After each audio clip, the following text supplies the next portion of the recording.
What is up, everybody? It's Mambo. Welcome back to my channel. I got another Lost Sector guide out for you today, and actually for the first time doing one of the new Lightfall Lost Sectors on my channel. It is Thrilladome today.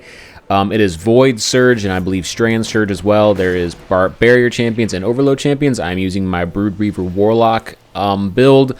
This thing is just wrecking every single Lost Sector I've been in. I'm able to just keep things suspended in the air with grapple and also take out multiple enemies because of the necrotic grips and OSTEOSTRIGA. I'm going to be talking through this video instead of just letting it play. Well, I'm going to let it play, but I'm gonna talk through how I got through these encounters, because this did take me a bit of time to get through, but once I was able to get down the formula of where I wanted to go and which enemies I wanted to go after first, it was very easy. I was precise about where I wanted to go. I did have a few hiccups, like where I just launched myself into a weird staircase there, but coming up here, you're going to have a Barrier Champion and a few Goblins. I was running 2 Void Resistance mods as well as an Arc mod, which you can probably change for a Solar mod because these guys do fire off, Vex do fire off Solar, so just be very careful.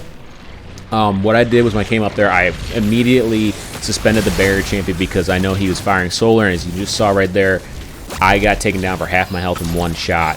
So if I had a Solar Resistance mod on, it definitely would have helped. I suspended him a few times, hit him with my linear fusion rifle, and then hit him with my shotgun to turn him volatile a little bit, final blows on that shotgun, and then finish him. Once I was done with that, if you notice, I keep going around these pillars and these corners because they provide very good protection against the AoEs of the Hydras. Make sure you watch what you're doing. If you want to stand back a little farther than I am, I'm being very cavalier with how I'm playing right now because I'm so happy with this build. I didn't think I'd be able to do this much output of damage and also like really defensive and offensive at the same time. I almost put myself in a bit of a corner here, though. This Overload I didn't think was going to be here right away. I also did notice that there's enemies that spawn behind me. I don't know if I just missed a few enemies or what, but be careful. Always watch your radar. Once I took out the Overload, like I said, keep suspending him as best as possible. I was told that if you keep throwing your shackle grenade, it doesn't refresh the suspension. Comment down below if that's true or not. I don't know if it is or not, but I kept throwing it because I didn't want to deal with it on the ground. Also be very careful. One of the modifiers today is Vex pools, I believe it's called, which is where once you kill one of them, they drop a little arc pool. It does a lot of damage. You got to be really careful. Even though I was 18 light level for this, standing it for more than a few seconds is very, very dangerous. So keep watch of that. Once you got into this room, you're going to have a Barrier Champion. You're going to have one single big pod of Vex come at you. Take them out as best as possible. You're going to have a couple guys on the staircase here. Coming into this room, it was actually very difficult. There is a lot of enemies that spawn right off the bat. I didn't notice, and I played through this one time before, and I didn't think they spawned this quickly, but they spawned extremely quickly, and I thought I had them, and all of a sudden I came over this, and the fact that I didn't die was very surprising. If you can, bait them out like how I did here. Got the Overload Minotaur to come at me. Boom, boom, boom, boom. Keep shooting them, keep shooting them, keep shooting them. Hit them with a couple shotgun shells, or shotgun rounds. Try and keep them getting down, and I'm just going to keep him up there as best as possible. Like right there, I don't know if I just stunned him or whatever, but all I know is that I got him down. Definitely use Osteo if you have it. To me, I think it's one of the best weapons in the game, especially right now with the BROODWEAVER build and how you're able to do the shackle grenade and stuff like that. Coming up to this next area, it's very hard. There's a lot of movement, and this is what definitely killed time for the farmability of this Lost Sector, in my opinion. But for anybody who's a little under light level, here's what I suggest you do. I went straight to the right, because there is a few areas here that are just completely protected for the most part. You may get hit with some AoE damage. Be very careful. There is a Minotaur that sits right up there, and there was a few times I got hit by his AoE, like you just saw right there, where it almost killed me.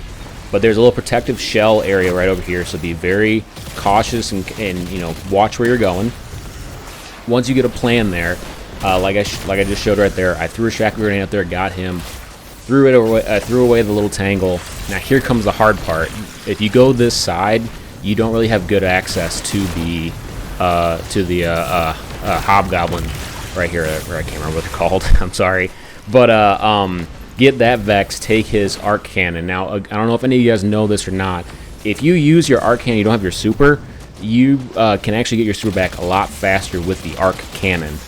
So if you're low on your super and you want to kind of like nuke some enemies out of the area to try to save yourself, use the arc cannon to take out some enemies. I take out the Cyclops, and then also I take out the Minotaur and the Vex that are in the middle that are near the chest. I fly back over because my next enemy that I'm going after is the barrier champion that's sitting next to the chest. Wait till my health comes back up, or pop a well, pick up the arc cannon. You see where he's at. Okay, he's over there. I threw one of my shackle grenades. I was able to hit him. They got really pretty far range, and then I sat there. I got really lucky that the Hydra did not kill me. I thought I was gonna die, but I didn't. Took out the little harpies that come around and find you. Be very careful, and then they kind of become annoying. If you are running Warlock, the well does your little healing rift does help out a lot. I was trying to keep it up as much as I possibly could. Just be very conscious and careful where you're at, especially in this area.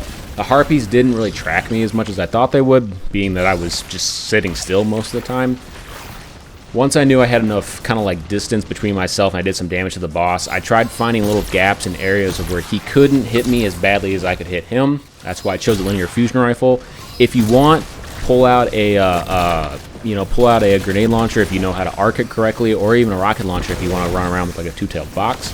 I personally like a linear fusion rifle. It lets me get off the shot that I need, and then I can go back to cover. Shot that I need, go back to cover. I am running a Vorpal and Clown cartridge, Reed's Regret. It did a lot of damage. If I should have pulled out one of my Void ones, but I didn't. It definitely would have helped in the fight in the long run. But you notice there's a few areas where I can shoot him. He can't shoot me, using the cover to my advantage. And after that, I kind of just went back and forth. And this is my strategy for what you guys should do. It's how it helped me. I ran this about 4 or 5 times. Unfortunately, I didn't get any exotics, but I was able to get this done and no deaths each time, which is really nice considering the light level increase on this stuff, and the damage increase by the enemies is pretty high. So like I said, keep out for the harpies, watch out for them. And once you get this down patented, you can probably get this in about 7 minutes, 6 minutes if you're really hustling, like you know what you're doing. Once you know you killed the boss, you can be cavalier like me and go pick up the chest. But if you don't, it's okay. Kill the rest of the enemies and then go pick up the chest. I hope this guide helps you guys, and I'll see you in the next video. Peace out.